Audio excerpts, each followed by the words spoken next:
Good morning class 4। अब आपका course तो मैथ का खत्म हो गया, लेकिन कुछ पॉइंट ऐसे हैं जो आप भूल गए, उसकी थोड़ी सी रिवाइज करा दें 1-2 दिन में। और अब आप उस रिवाइज के अनुसार ही सवाल को करें। जैसे पहले था divide and check your answer.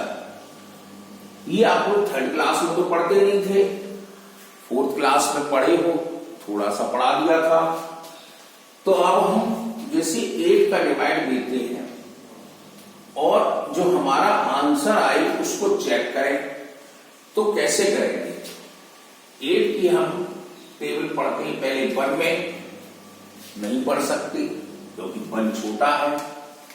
अब 8 की टेबल पढ़े 19 में, तो 8 2 जा 16 और 8 3 जा 24, तो 24 बड़ा हो गया, तो 2 जा पर आएंगे 16।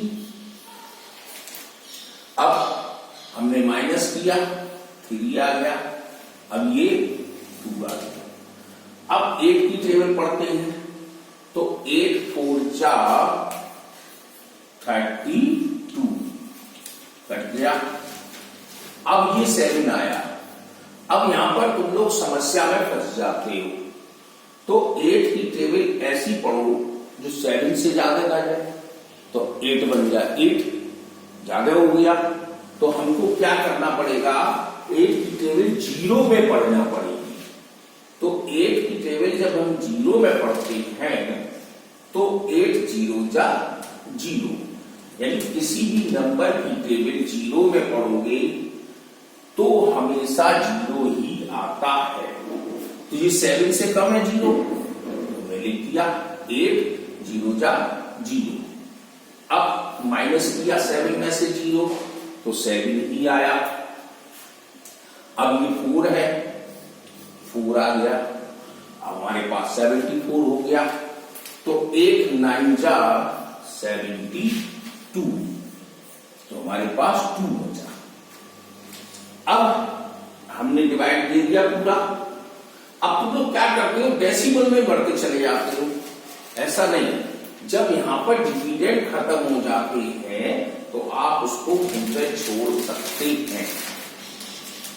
अब चेक योर आंसर का फार्मूला क्या है? फार्मूला देख लीजिए। Dividend is equal to divisor multiply coefficient plus remainder. ये 4 चीजें आती हैं, dividend, divisor, coefficient and remainder. ये तो आप पढ़ चुके हैं। ये 20 का जो नंबर होता है वो डिविडेंड होता है, तो डिविडेंड के स्थान पर रख दीजिए इक्वल टू डिवाइजर, जो भाग देने वाली संख्या होती है उसको रख दीजिए, जो तुम्हारा रिजल्ट आया कोएफिशिएंट उसको रख दीजिए। साइड ऐसा ही रखते जाइए जैसा बीच में लगा था, तो 2409।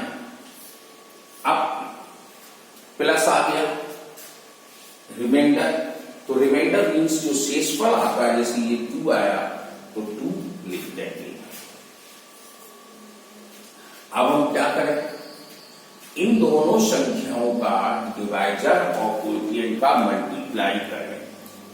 तो मल्टीप्लाई करते हैं, तो 8 का 9 में पढ़ते हैं, तो 8 9 जा 72, कैरी लगी 7, तो 8 0 जा 0, 0 में 7 जोड़े तो 7 हो गया। अब 8 4 जा 32, फिर कैरी लगी 3, किया 8 2 जा 16, 16 में 3 जोड़ दो तो 19 आ गया। अब ये पीछे से ये 2 आ गया। ये नंबर आप वैसे ही लिखते चले जाएंगे।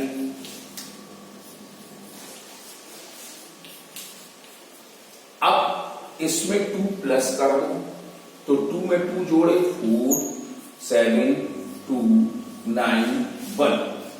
जब ये कर लिया तो आप ये देखें कि दोनों डिजिटें बराबर हैं। अगर इक्वल आई तो यस, नहीं तो नो। अब क्या करते हैं आप जबरदस्ती इस चीज को यहां पर लिखते हैं, यानी डिविडेंड को जबरदस्त लिखते हैं। क्यों? क्योंकि मल्टीप्लाई आपका गलत होता है, कभी डिवाइड ही गलत होगा। ऐसा मत करें, जबरदस्ती नहीं करें, आप जो आए वैसा लिखो।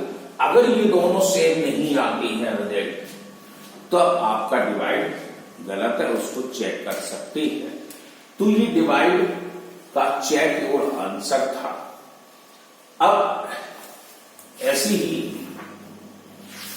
और आगे सवाल है, इसमें डिवाइड में तो सिर्फ एक मेन यही था, फिर प्रॉब्लम्स है और डिवाइड में बड़ी बड़ी संख्या के डिवाइड है, ये तो हम आपको पहले ही पढ़ा चुके थे। अब नया शब्द है फैक्टर एंड मल्टीप्लाई। फैक्टर क्या है, इसके लिए हमने आपको डेफिनेशन भी लिखाई थी। तो उसमें जब दो नंबर आपस में मल्टीप्लाई करते हैं तो वह उस दूसरे नंबर के फैक्टर बन जाते हैं। जैसे 3 और 5, 3 और 5 का हम मल्टीप्लाई कर रहे हैं तो रिजल्ट हमारे पास 15 आता है।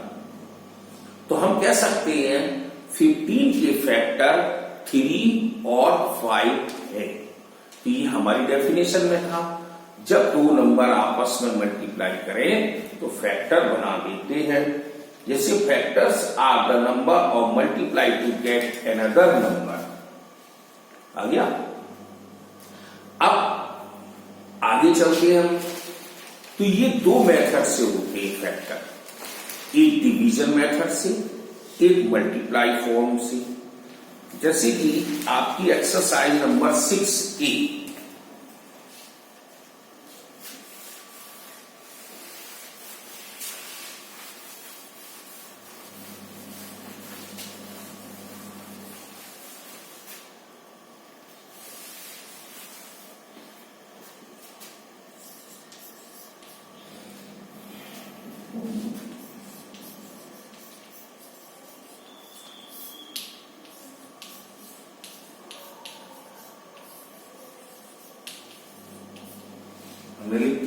फैक्टर्स मतलब हमारे गुणनखंड कहलाते हैं। अब जैसे 6 में है पहला question, is 4 A factor of 36?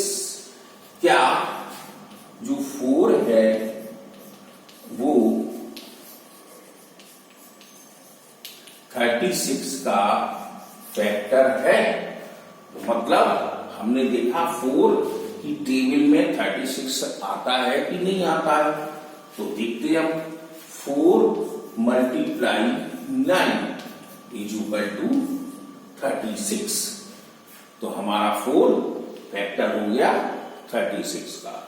तो हम ऐसे ही और आगे बढ़ते हैं इसमें कि 8 इज फैक्टर ऑफ 91।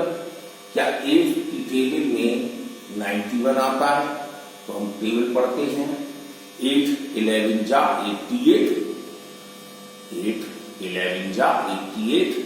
तो हमारा 88 आया, 91 तो नहीं आया। तो इसका मतलब ये फैक्टर 8 का नहीं है। ऐसे ही दूसरा क्वेश्चन था, use मल्टीप्लेक्शन of find the factor. अब हमें मल्टीप्लाई फॉर्म करनी है और फैक्टर बताने हैं।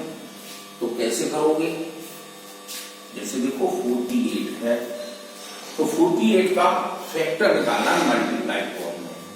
तो देखो हम पहले कहते हैं मल्टीप्लाई करा 1 का 48 में, तो 48 आ गया। 2 का, अब इसका 2 का पहले डिवाइड करो, 2 2 जा 4, 2 4 जाए। तो 2 का 24 में जब हम मल्टीप्लाई करते हैं तो 48 आ जाता है। 3 का करते हैं, 3 बन जा 3, 16, तो 16 3 जा 48 आ जाता है। तो 3 और 6 हो गया। 4 का 4 12 जा 48, तो 4 12 जा हो गया। अब हम आगे चलते हैं 4 के बाद 5। तो 5 में क्या देखते हैं, यूनिट प्लेस पर उसका टेस्ट, डिविजुअल टेस्ट जो हमने आपको दिए थे पहले, वो याद होने चाहिए। तो 5 की टेस्ट में क्या आना चाहिए 5 और 0 यूनिट प्लेस पर है तो 5 से कट जाएगा, तो नहीं है तो कैंसिल हो गया। 5 के बाद 6, अगर 6 में क्या था 2 और 3 का फैक्टर होना चाहिए, 2 और 3 का फैक्टर है देखो, तो 6 की टेबल में 6 8 जा 48। तो इस तरह से हमारे मल्टीप्लाई फैक्टर बना दिए हमने। 7 में आता नहीं है, 8 में है तो 8 हमने लिख दिया है। तो हमारे पास हो गए 1 2 3 4 6 8 12 16 24 एंड 48। ये सब फैक्टर हैं हमारे 48 के, यानी कि ये हमने पहले मल्टीप्लाई बनाया और उसको इस तरह से लिख दिया। अगर डिवाइड का होता तो हम इसका उल्टा चलते, 48 में 1 का डिवाइड देते तो 48 में हम 2 का डिवाइड देते तो 24 आ जाता। तो इस तरह से फैक्टर होंगे। अब अगला क्वेश्चन था find out the first number is a factor of second number. क्या पहला नंबर दूसरे नंबर का फैक्टर है? तो हम पहला नंबर का दूसरे नंबर में डिवाइड दे देंगे। तो इस तरह से फैक्टर वाले या चैप्टर कर सकते हैं। तो ये रिवाइज है। हमने आपसे एक बात कही थी कि 3 तारीख को आप अपनी फीस जमा कर दें, लेकिन आप लोगों ने की नहीं। हमने ये भी कहा था कि हम आपका व्हाट्सएप नंबर डालेंगे, तो हो सकता है कहीं ऐसा मत करना व्हाट्सएप नंबर हट जाए, नहीं तो आप फीस जमा कर जाइए, नहीं पेपर भी आपको नहीं मिलेगा व्हाट्सएप अगर हट जाएगा। और 2 महीने की फीस आपको जमा करनी है।